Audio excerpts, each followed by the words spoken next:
Anak usia ini memang sedang berkembang kemampuan bicara dan bahasanya. Oleh karena itu, kita akan kembali lagi membahas mengenai kemampuan dari aspek perkembangan bicara dan bahasa anak usia 24 bulan yang lainnya. Kalau soal perkembangan bicara dan bahasa, kita harus lihat dari dua sisi. Yang pertama, kemampuan bahasa ekspresif, yaitu kemampuan anak mengungkapkan lewat kata-kata. Dan kedua adalah kemampuan bahasa reseptif, yaitu kemampuan anak menangkap dan memahami kata-kata dari orang lain. Perkembangan bahasa ekspresif pada usia ini, umumnya anak bisa mengucapkan setidaknya 50 kata. Kemampuan ini juga harus diimbangi dengan kemampuan bahasa reseptifnya, yang umumnya anak usia 2 tahun dapat memahami sekitar 200 kata. Pada usia ini, anak mulai dapat lebih memahami apa yang dikatakan orang lain, termasuk menjalankan instruksi yang diberikan kepadanya. Dari kemampuannya mengikuti instruksi, kita juga dapat menilai aspek perkembangan kemampuan anak lainnya, seperti kemampuan daya dengarnya, perhatian atau atensi, konsentrasi, dan daya ingatnya. Sesuai dengan perkembangannya itu, salah satu indikator atau penanda berkembangnya kemampuan bicara dan bahasa anak usia 24 bulan ini adalah anak diharapkan dapat membantu memungut mainannya sendiri atau membantu mengangkat piring jika diminta. Untuk melihat kemampuan ini, kita bisa meminta anak melakukan instruksi yang kita berikan dengan bahasa yang sederhana dan sudah akrab bagi anak. Oleh karena kita ingin melihat kemampuan pemahaman bahasanya, maka ketika memberikan instruksi, jangan sampai kita orang dewasa memberikan bantuan atau petunjuk apapun, misalnya dengan menunjuk hal yang kita instruksikan. Selain itu, ketika kita memberikan instruksi, kita pun harus melakukan kontak mata kepada anak supaya anaknya sadar ketika diajak bicara. Bagaimana cara melakukan screening atau deteksi untuk kemampuan ini? Mari kita simak video berikut ini ya.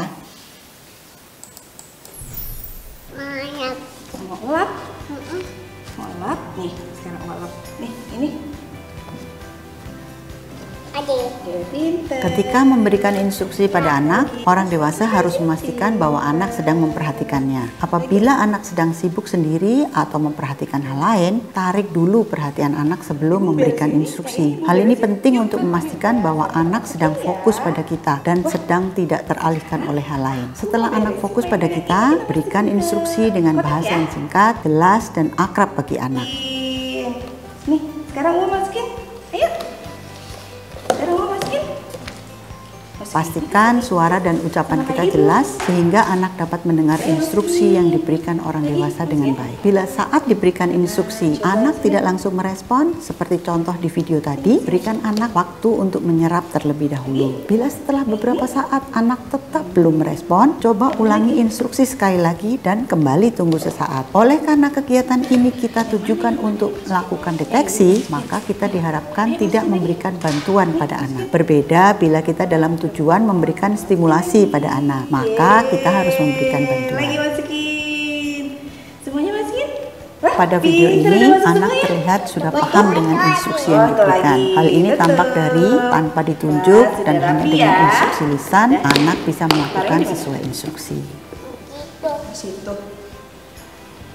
Seperti itulah contoh anak yang perkembangan bahasa reseptifnya sudah berkembang sesuai dengan tahap usia perkembangannya. Di usia ini, anak memang diharapkan sudah dapat memahami instruksi sederhana dengan kata-kata yang akrab bagi anak. Seperti pada video tadi, anak diminta untuk memungut mainannya sesuai yang disebutkan orang dewasa. Akan tetapi, saat kita ingin melihat kemampuan anak, instruksinya tidak harus sama persis seperti video tadi. Orang dewasa bisa juga meminta anak melakukan hal lain dengan instruksi lain yang penting, sederhana, dan kata yang digunakan adalah kata yang akrab bagi anak. Misalnya, karena anak juga sering melihat dan mulai paham dengan kegiatan pekerjaan rumah sehari-hari, anak bisa juga diminta untuk mengangkat piring kotor dan membawanya ke tempat cucian piring, atau mengambil sendoknya saat mau makan, mengambil gelasnya, dan lain-lain. Kemampuan untuk mengikuti instruksi ini akan sangat berguna nantinya, tidak hanya ketika berada di lingkungan rumah,